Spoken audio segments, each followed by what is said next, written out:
Amen. Well, I'd like to bring you some details tonight on more revivals and revival stories. Of course, last week we were down in the south of France, and we met people from the medieval period. And last Sunday, as I said to you, when I was growing up, I yearned for history. I yearned to understand the history of civilizations and all that was ever taught to us at school about this medieval period was that it was very dark. And, we were given the impression that people never had the Bible before the Reformation. We were given the impression that the Reformation was about people protesting, which of course we pointed out again last week, that the word Protestant comes from the word pro testamente, which means to be for the scriptures, and not, it doesn't originate from the word protesting at all. And I hope you were excited with me last week to learn that there were groups of people way before the Reformation who had the scriptures in their own language, who really lived and breathed and moved in a kind of revived Christianity. They were really living and moving in revival. Well, I have a question for you tonight, and I wonder who can be the very first to answer this question. When was the very first revival? Can somebody answer that question for me as quickly as you can? When was the very first revival? Book of Acts, Acts 2. Well done, Ian McNamara, top of the class. The book of Acts. And in fact, he's even got the correct chapter, Acts chapter 2. And I want to read you just 2 verses from Acts chapter 2. Well done, Ian. It says in verse 8, and how hear we every man in our own tongue wherein we were born. In other words, how are we all listening to our own languages? And then verse 9 says, Parthians and Medes and Elamites and the dwellers in Mesopotamia and in Judea and Cappadocia, in Pontus and Asia. Well, this is referring to a vast number of Christians that actually come from a region in the Middle East or the Middle Asia part of our world.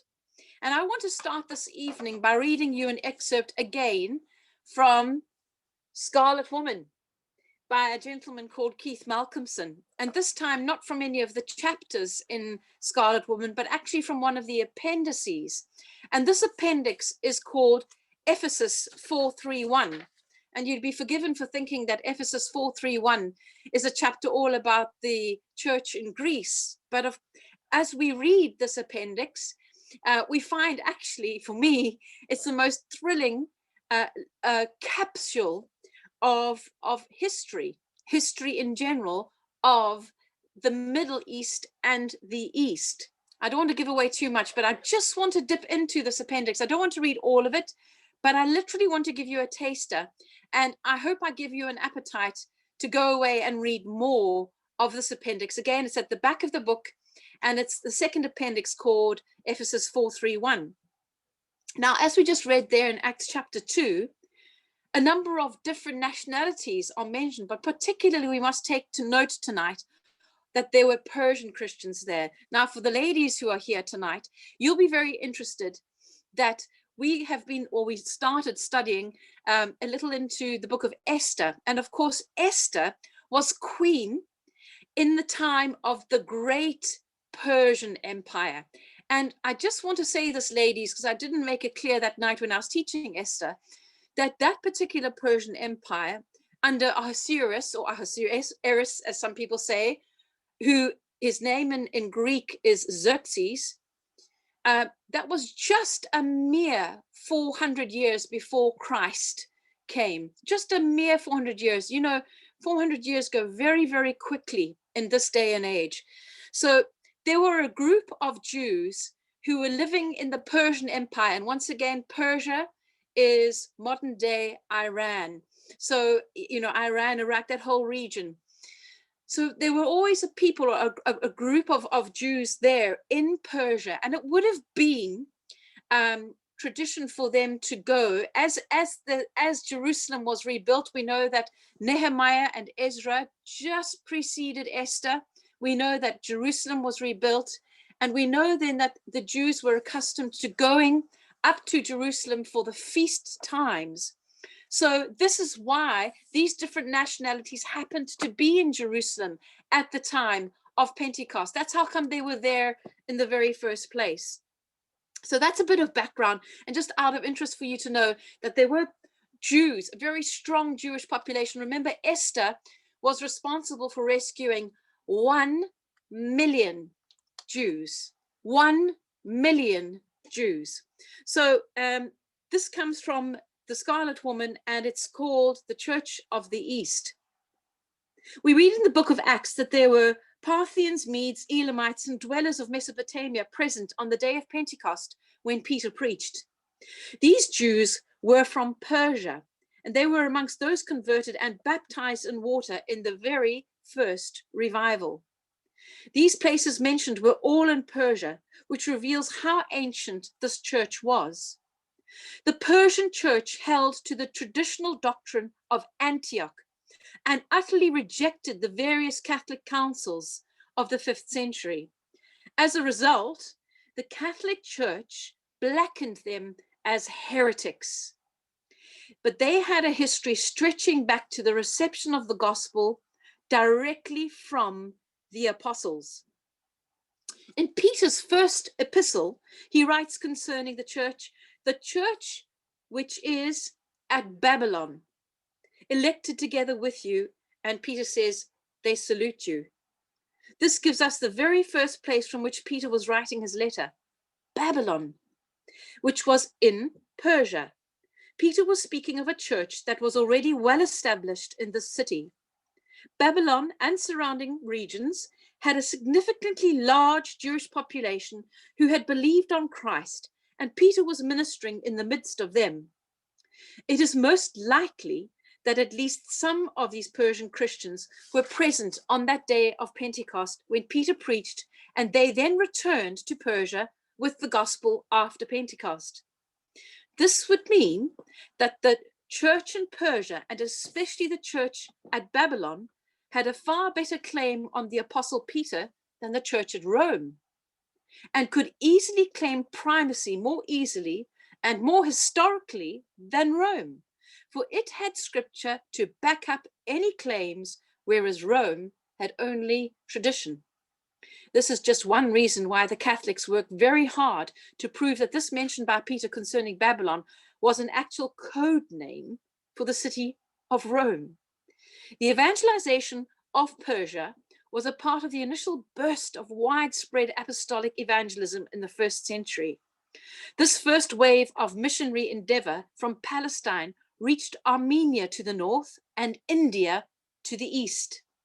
This should not be at all surprising, as we have records that Persia had one of the strongest Jewish centers outside of Palestine, and that there were also Jewish commercial settlements in India, Ceylon, Malaya, and China.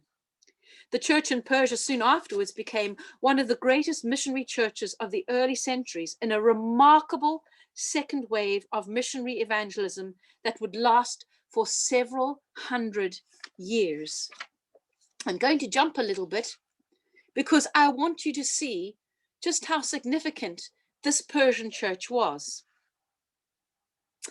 Now, as we saw last week, there was tremendous persecution on these real believers that we saw them last week down there in the south of France in the medieval period. And the persecution came from the Catholic Crusades, because the Pope and the Catholic rulers did not want these real Christians. Remember, they thought them very dangerous because they had the scriptures, because they had the Bible in their hands. Just to read the Bible and just to own a Bible meant a death sentence. Well, as you can imagine, as Constantine and his Roman doctrines spread throughout the regions of Europe and Asia, there was persecution that came upon these real believers. And this is where we pick it up now in the 5th century.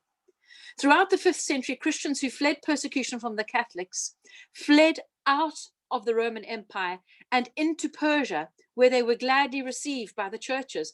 So actually, on that very first day of Pentecost, when those Persian Jewish people were converted, that day that they heard their own languages, on that, with that outpouring of the Spirit, they then went back to Persia, established strong churches, and they then made a haven for these persecuted Christians under the Roman Empire to flee to. They made a place for which these people could flee. Isn't that amazing?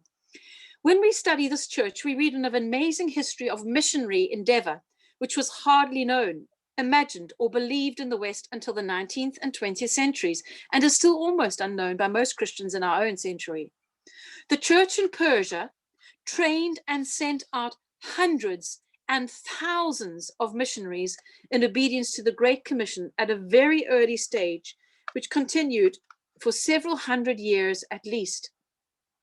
From their very earliest beginnings, they spread out across Arabia, winning souls to Christ and raising up new churches. The church in Persia was ablaze with zeal to fulfill the Great Commission at home and abroad. By the 6th century, they were the second strongest religious force in Persia, with Zoroastrianism in the majority.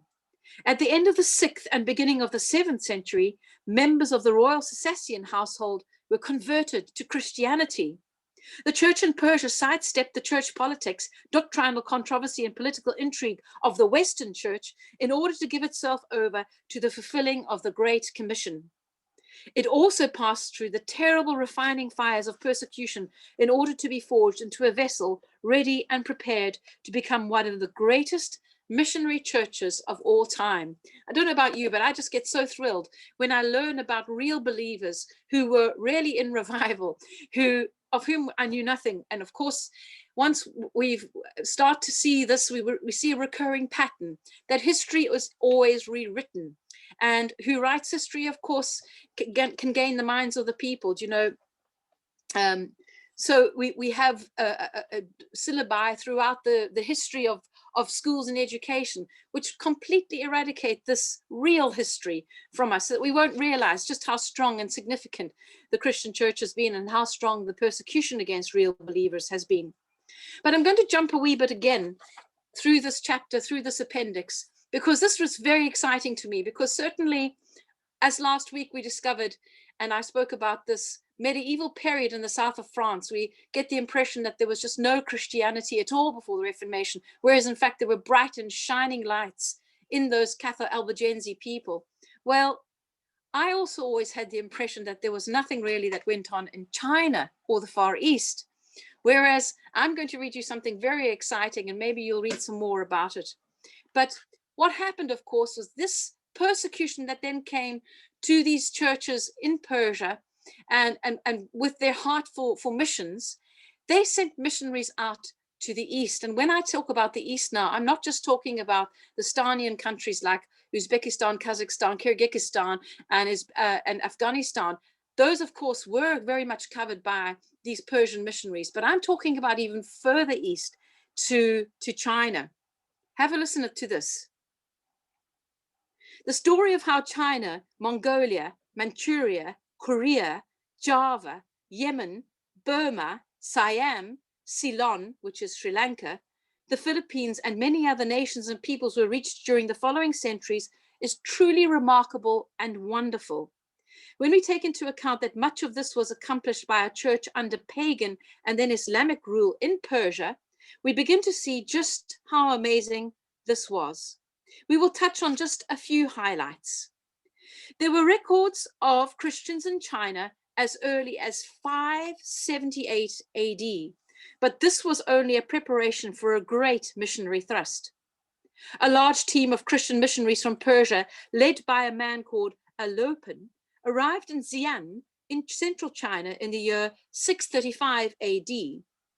Emperor Taizong, 598 to 649 AD, sent his minister of state to meet them with an imperial guard, who then brought them to the royal palace, where he ordered them to translate the Bible in the royal library. The emperor studied the new teaching, which they called the Way, very closely over a 3-year period. After listening closely to the teaching of these missionaries during this time, as well as reading the translated scriptures, this emperor was convinced of the truth. In 638 AD, he gave the command that the gospel was to be proclaimed throughout his entire domain. In his decree, he said, "This teaching is helpful to all creatures and beneficial to all men. So let it have free course throughout the empire." Isn't that astounding?